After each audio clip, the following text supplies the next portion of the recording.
what is the ideal setup that we're looking for to have sustainable energy resources, and how are we going to make this happen in marginalized communities as well as wealthy, basically for all of us? Yeah, great question. I think a couple of things. I mean, we've started to get to our answers of having educated consumers, and that means like knowing your utilities, but also knowing your carbon footprint, knowing the installation in your own home, knowing how much you burn.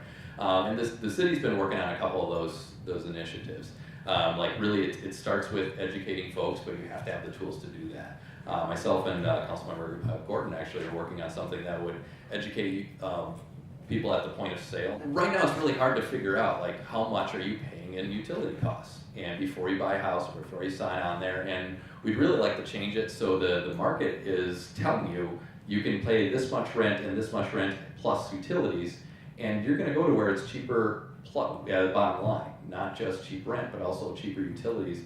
Because right now there's no incentive for landlords, and that's one part of it. We're hoping to make sure that cost happens, because especially in low wealth communities, you know, there is no incentive for there to be even good windows. And we talk about it as an environmental issue, but it's a livability issue. You know, there shouldn't be a cost for being poor and not being able to do that, and we hope that will change the market. The second thing, and Annie started to get to it, we're also working with Centerpoint and with Xcel on what's called an inclusive financing. Like, how do you be able to use what people are already paying in utilities? Like, if you pay 14 cents a kilowatt hour, and with installation, you're going to be paying 12.